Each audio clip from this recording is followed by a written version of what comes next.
The Tariff Impact is a video podcast series that helps Ontario manufacturers navigate challenges and opportunities. It is brought to you by a partnership between the Trillium Network for Advanced Manufacturing and York Link, part of York Region Economic Development. David Paterson, welcome. Thank you for doing this. Wondering if you could start by telling us a bit about your current role. Many of us have come to know you during your time as an automotive industry executive, even working in provincial government. What are you up to these days? Thanks, Brendan. Well, thanks for asking me to be here. As you did, we know each other from my time when I was at General Motors in Canada. I sort of had a business career for 30 or 40 years and planned to retire. And I was asked by Premier Ford and Vic Fedeli in Ontario to take on this role in Washington, D.C. So my role is to be the representative for Ontario in Washington. I'm here in the Canadian Embassy, and so I work with our federal colleagues. We have the Alberta government here as well, and down the street we have Quebec, and so there is this group of Canadian advocates here dealing with Congress, dealing with the administration. And I've been living here in Washington for the last year now. We're coming around cherry blossom season the second time, so I'm starting to become more of a veteran of the world down here. Love it in Washington. And when we set out to do this, I really set out to do two things. One was looking on the horizon. A year ago, it was well before the election. It was well before even the Biden-Harris change took place. We really looked and said, in terms of risk for the Ontario economy and the policy programs of either Donald Trump or Joe Biden at the time, which would be the most challenging for Ontario? And so clearly, I felt that it was really important to build relationships with Republicans, and so that's been a key focus for me here. So half the day I'm usually up on Capitol Hill, meeting with members of the Senate or members of the House of Representatives. We've only just in the last month or two, as you know, had the Trump administration filling its cabinet roles and staffing coming up on that. Many of the staffers, for example, at USTR, which is really important in terms of trade, came from Capitol Hill. And so those relationships have been very, very important.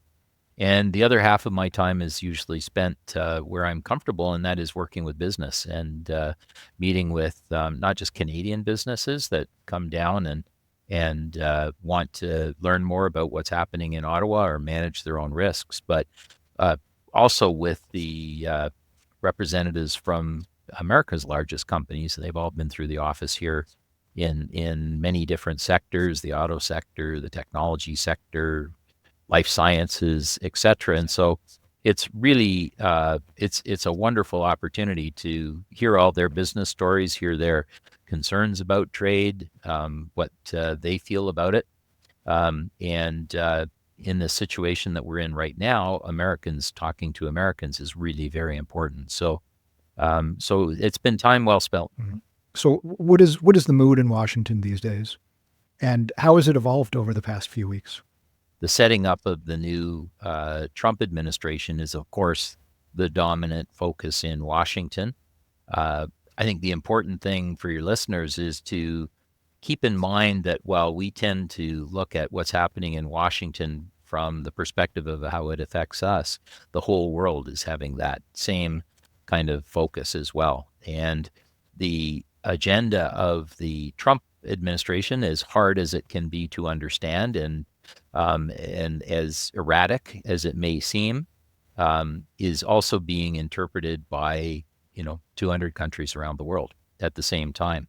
Everyone is here in Washington with their embassies and their businesses and their labor groups. And so everybody is kind of watching this development of a very significant departure of global trade policy, a very significant change in terms of trying to address American deficits and debt. A major tax bill is going through. So it's a time of scurrying and meeting people. And I think the predominant thing that I see here is just the incredible speed at which the Trump administration is moving forward to try and change the world in very, very significant ways. So it's hard to understand.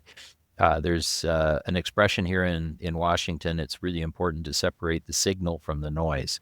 So that's what we all do here in our various embassies and in the relationships that we're building. What do you want Ontario manufacturers and exporters who rely on doing business with American companies or doing business in the U.S. to know about what's happening today and about the work that you are doing?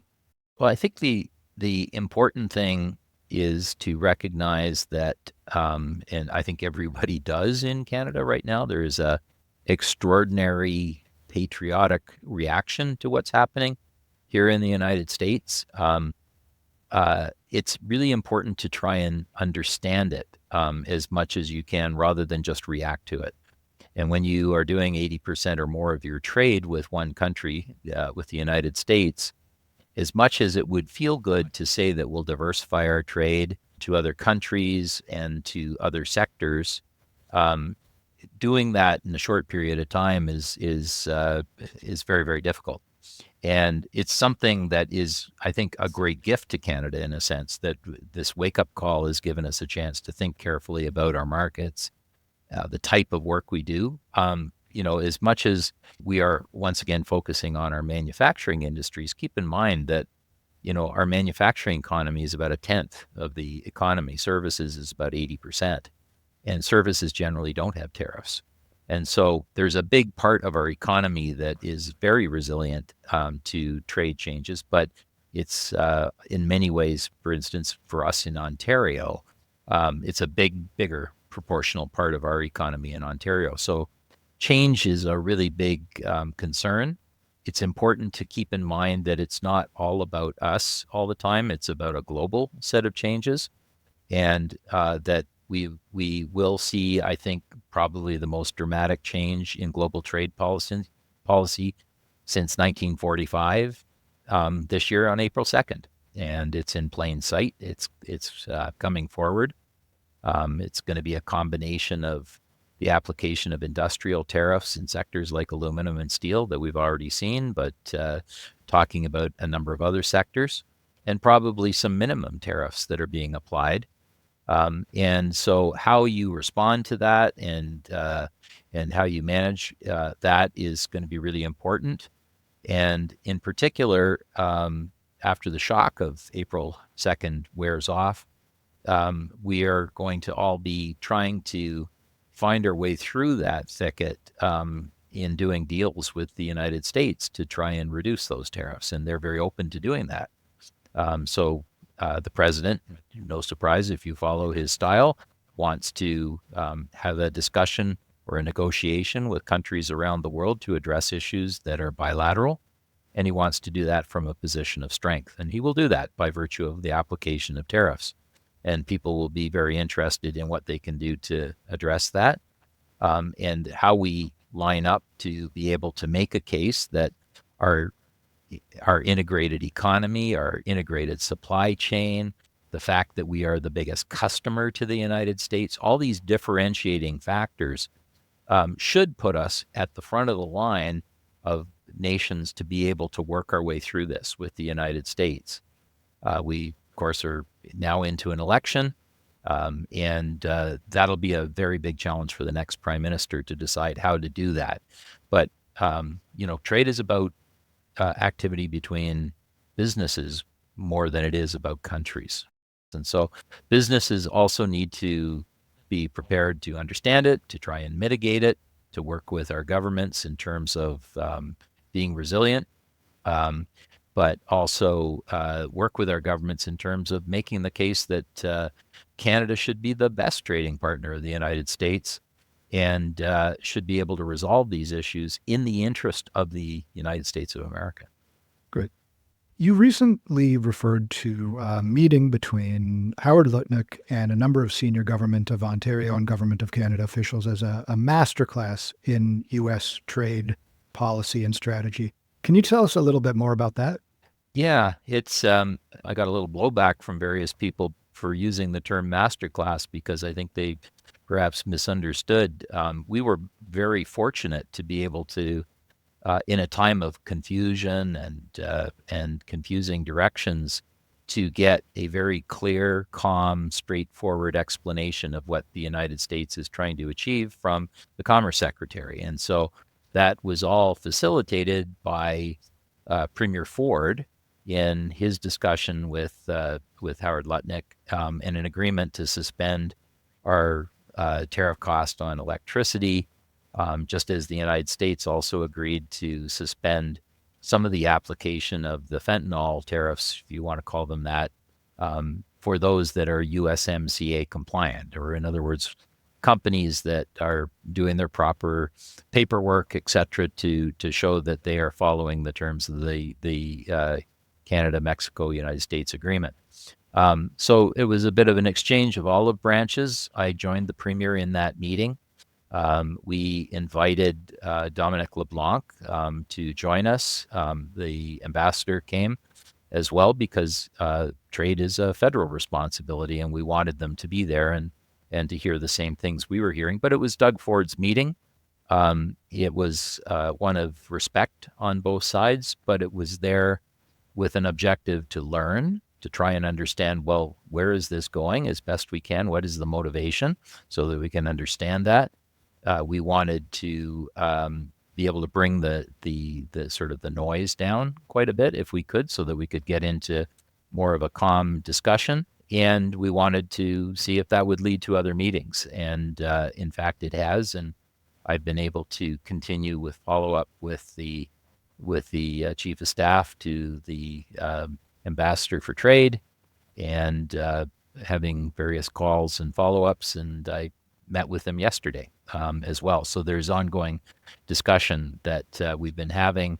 And really the purpose of that is just to make sure that they understand the integration of our economies. I have a little bit of background in the auto sector, which is a big portion of that, shared supply chains, and how tariffs would disrupt that, not just in terms of effects on Canada, but effects on the United States as well.